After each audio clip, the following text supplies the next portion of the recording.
Ya, baik. Terima kasih. Eh, Sebelumnya, Assalamualaikum warahmatullahi wabarakatuh. Waalaikumsalam Salam warahmatullahi wabarakatuh. sejahtera untuk kita semua. Yang saya hormati para penyelenggara maupun Bapak Ibu penulis yang sudah membawakan materi maupun nanti akan membawakan materi setelah ini. Suatu kehormatan bisa sharing dan juga hadir di tengah-tengah diskursus dan juga mungkin sharing-sharing terkait dengan dinamika keperawatan dalam hal ini khusus untuk membahas tentang uh, bedah buku Ruang Lingkup Keperawatan Jilid 1. Nah, dalam uh, kondisi ini mungkin saya akan membahas satu topik yang tidak populer di kalangan perawat, tapi sangat berdampak, bahkan berdampak sampai pada kehidupan sosial dan juga kehidupan perawat dalam ruang lingkup profesi. Sebelumnya perkenalkan, saya Radina Muhdar dan eh, pendidikan kalau saya mengawali pendidikan keperawatan itu dari SMK keperawatan, kemudian setelah lulus lanjut ke S1 keperawatan di Universitas Samratulangi. Kemudian saya lanjut untuk mengambil S2-nya di universitas yang sama, Samratulangi, dengan fokus pada manajemen, khususnya di manajemen sumber daya manusia. Dan saat ini sedang menempuh studi doktoral yang dikhususkan pada studi sosiologi kesehatan. Nah, saya skopnya pada sosial, legal, dan political dimension dalam kesehatan dan khususnya pada kesejahteraan tenaga keperawatan. Kalau pengalaman organisasi mungkin saat ini saya bergabung bersama di Akademisi Praktisi Perawat Okupasi Indonesia, kemudian eh, Asosiasi Pekerja Kesehatan Seluruh Indonesia, terus kemudian di daerah ada bergabung bersama Forum Alumni BEM Sulawesi Utara, kemudian HMI Batko Sulawesi Utara Gorontalo, dan mengemban tugas sebagai Direktur Lingkar Solidaritas Peduli Lingkungan atau LISAN Indonesia. Nah, teman-teman mungkin bisa kalau untuk diskusi lebih lanjut bisa hubungi kontak saya yang tertera di sini.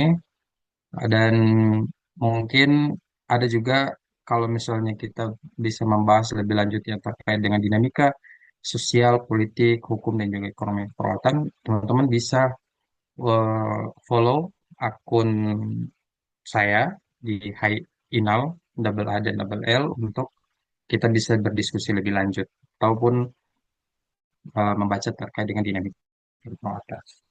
Oke, terkait dengan apa yang materi yang disampaikan, mungkin ini masuk pada tadi di awal saya sampaikan bahwa topik yang tidak populer di kalangan perawat, tapi punya dampak yang nyata di kehidupan keperawatan, baik itu di kehidupan di luar ruang lingkup klinis maupun bahkan lebih khusus lagi pada ruang lingkup yang klinis gitu. Nah, saat ini mungkin eh, eh, saya mengawali dengan satu statement bahwa perawat akan tetap menjadi pembantu dokter jika mereka tidak paham akan kondisi ataupun situasi di luar ruang lingkup klinisnya, yaitu sosial, ekonomi, politik, dan hukum dalam ruang lingkup kesehatan maupun keperawatan. Ini mungkin satu statement yang bisa dibilang hamparan ya, karena meskipun kita mengagungkan diri kita sebagai organisasi ataupun profesi yang eh, mandiri, profesi yang profesional, tapi pada kenyataannya itu hanya eh, kebanggaan di internal gitu. Kebanggaan itu tidak dirasakan pada masyarakat, bahkan pada mereka yang memimpin sistem kesehatan di negara ini maupun di daerah, bahkan di fasilitas pelayanan kesehatan. Oke, nah kita mulai dari membahas tentang dimensi sosial keperawatan. Kenapa perawat yang di dalam ruang lingkup pendidikan itu kita selalu belajar tentang hal-hal yang bersifat klinis, itu kemudian perlu untuk mengangkat tema-tema terkait dengan sosial. Nah, ini jadi satu hal yang menarik karena selama di kampus jarang sekali kita membahas terkait dengan kondisi sosial masyarakat, khususnya kondisi sosial pasien yang akan dirawat, gitu. Tapi ketika lulus dari dunia pendidikan maupun dunia profesi, kita dihadapkan pada masyarakat yang dinamikanya begitu besar dan sangat sangat kompleks, gitu. Nah, perawat juga bagian dari dinamika sosial itu.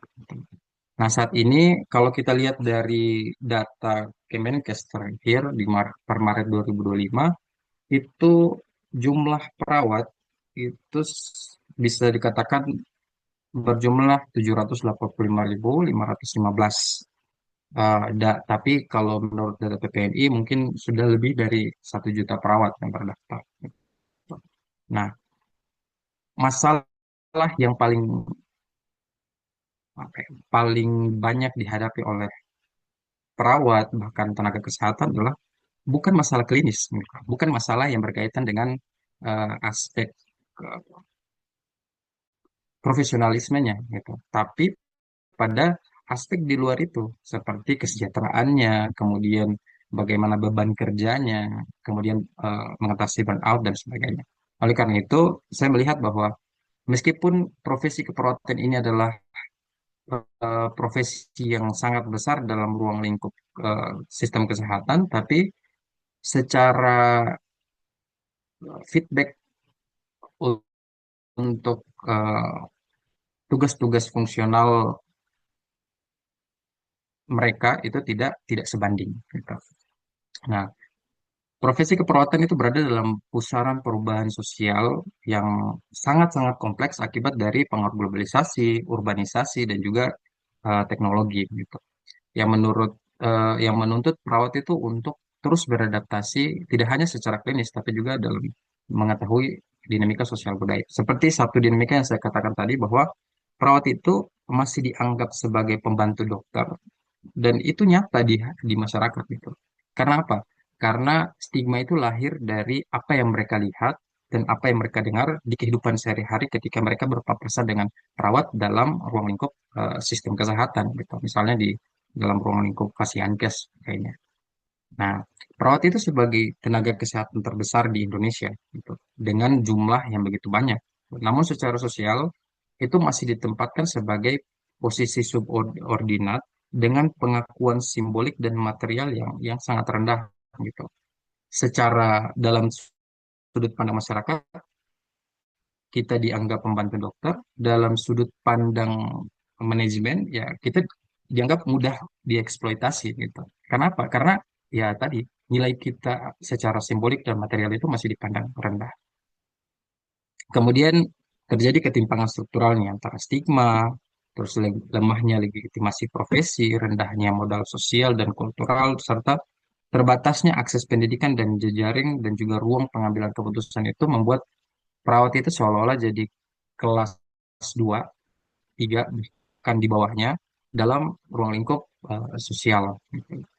Kemudian apa sih sebenarnya yang harus dilakukan? Sebenarnya untuk hal pertama yang dilakukan adalah perawat itu perlu merekonstruksi identitas perawat sebagai intelektual organik. Karena tidak akan ada seorang perawat yang bisa menjadi perawat ketika mereka tidak bisa melalui satu jenjang pendidikan di universitas ataupun perguruan tinggi. Apalagi dengan sistem pendidikan yang sudah sampai pada guru besar, perawat itu harus menempatkan mereka sebagai intelektual organik dan juga punya tanggung jawab sebagai agen perubahan melalui pendidikan transdisipliner, kemudian penguatan organisasi profesi, dan peningkatan kesadaran yang lebih reflektif atas peran sosial mereka. Karena lagi-lagi, perawat itu kita diajarkan bahwa kita melihat pasien itu bukan hanya dalam ranah klinis, tapi melihat pasien itu dalam sudut yang lebih holistik, itu dari bio, psiko, sosio, dan spiritual, bahkan kultural. Karena itu, ternyata saya melihat itu sebagai ranah atau ruang lingkup yang sangat-sangat luas, gitu. Nah, maka akan sangat tidak relevan jika kita hanya memahami dalam sudut pandang klinis saja, gitu. Tapi harus juga dalam dimensi yang secara psikososial, sosial itu sudah termasuk di dalamnya, ada hukum, ada ekonomi, ada politik. Nah, gitu. Jadi harus paham itu untuk apa? Untuk mampu memberikan tindakan keperawatan yang lebih efektif sesuai dengan ilmu dan evidence based practice yang kita dapati di bangku perkuliahan. Kemudian kalau misalnya kita lihat dalam sudut pandang yang lebih eh, maju, salah satu poinnya adalah terkait dengan dimensi politik. Gitu. Sebenarnya politik itu apa sih? Gitu. Nah, politik yang menjadi pembahasan di sini adalah politik yang menjadi instrumen strategis untuk distribusi kekuasaan, kebijakan publik, di mana kami melihat bahwa perawat itu memiliki potensi besar sebagai kekuatan sosial politik karena jumlah kedekatannya dan jumlah yang begitu besar dan kedekatan mereka dengan masyarakat dalam hal ini pasien yang begitu erat. Tapi yang harusnya itu menjadi kekuatan malah tidak dimaksimalkan dengan penuh. Ketika kita ada di negara demokrasi dengan sistem politik, maka kuantitas adalah kekuatan. Tapi ketika kuantitas itu tidak mampu diejawantahkan dalam konteks yang lebih efektif, maka ya lagi-lagi kita tidak dipandang gitu. Kita hanya akan menjadi pekerja teknis. Gitu.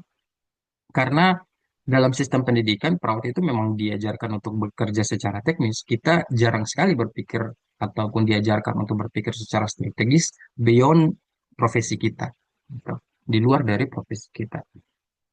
Karena itu perlu ada satu gebrakan baru bahwa dalam dinamika sosial, bahkan pada tingkatan di Fasiankes sendiri, ada dimensi politik yang harus kita ketahui. Gitu.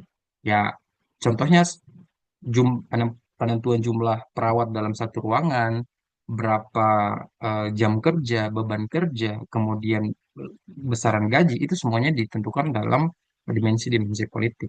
Tapi kalau perawat tidak masuk di tahap itu, maka ya sudah, kita hanya akan menjadi penonton dan penerima dari eh, setiap kebijakan yang ada dengan sukarela. Kemudian perawat itu adalah kelompok profesional terbesar di sektor kesehatan. Namun secara representasi di lembaga legislatif, birokrasi, dan ruang advokasi kebijakan itu masih sangat minim. Sehingga suara-suara perawat seperti kesejahteraan, beban kerja, eh, remunerasi, dan sebagainya itu sangat-sangat minim untuk disuarakan atau minim untuk didengar gitu. Nah, ini menjadi penyebabnya adalah minimnya literasi politik. Gitu. Literasi politik yang minim ini, saya punya pandangan bahwa ini diawali dari jenjang pendidikan sebenarnya. Karena kita tidak dikenalkan pada dunia politik ataupun minimal gambaran umum terkait dengan sosial ekonomi politik yang akan ada ketika mereka lulus menjadi perawat. Gitu.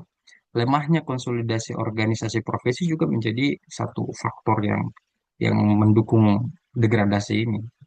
Apalagi didukung dengan stigma negatif perawat terhadap politik, bahwa politik itu kotor, politik itu penuh dengan korupsi, jahat, dan sebagainya. Tapi di balik itu, apapun yang terjadi dalam perawat dari mulai mereka mendaftar di bangku perkuliahan sampai mereka diterima bekerja, itu semua dalam ranah ranah keputusan politik. Gitu. Dan ini perlu untuk dilakukan secara eh, strategi komunikasi yang efektif dan mobilisasi politik yang sistematis gitu untuk bisa menyuarakan itu. Kemudian perawat itu perlu punya penguatan posisi tawar politik melalui konsolidasi kolektif. Lagi-lagi dalam dunia demokrasi dengan sistem politik, jumlah adalah kekuatan. Gitu. Perawat yang tidak mampu mengenal dirinya dalam hal ini tidak mampu mengenal bahwa mereka punya kekuatan yang namanya kuantitas, ya mereka tidak akan pernah menggunakan itu kepentingan mereka. Dalam hal ini apa? Kepentingan untuk mencapai kesejahteraan itu.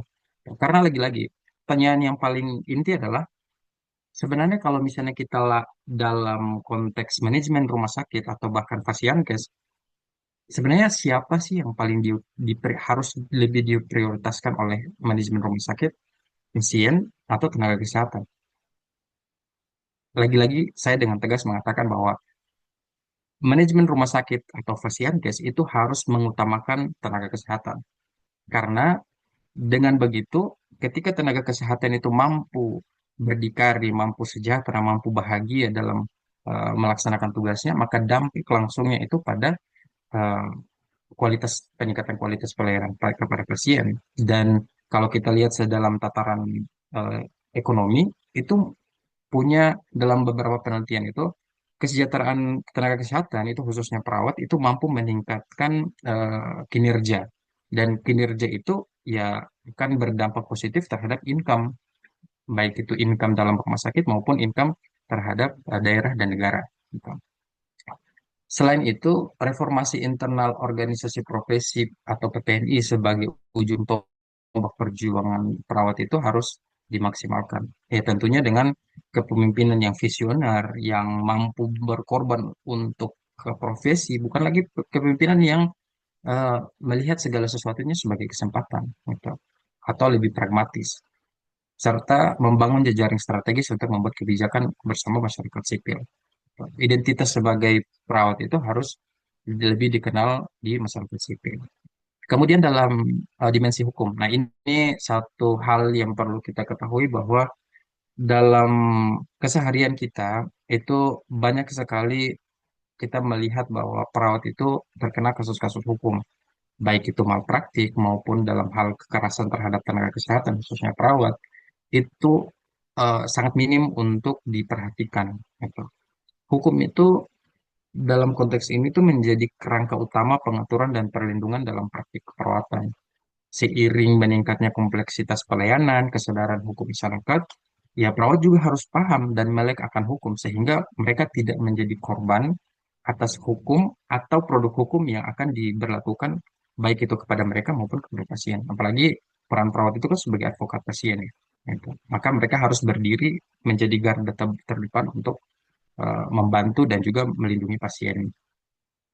Ya, lagi-lagi perawat harus mampu untuk melihat eh, konsekuensi hukum yang merupakan produk dari politik. Lagi-lagi saya bilang bahwa hukum itu adalah produk dari politik dan politik itu adalah alat sosial masyarakat untuk memilih pemimpin.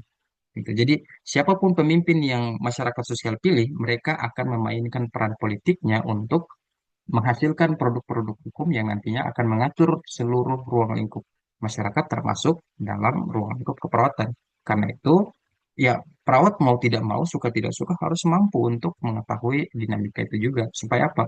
Mampu beradaptasi, mampu melindungi diri, mampu menjaga diri dan pasiennya untuk apa? Untuk mampu memberikan pelayanan keperawatan yang maksimal kepada pasien.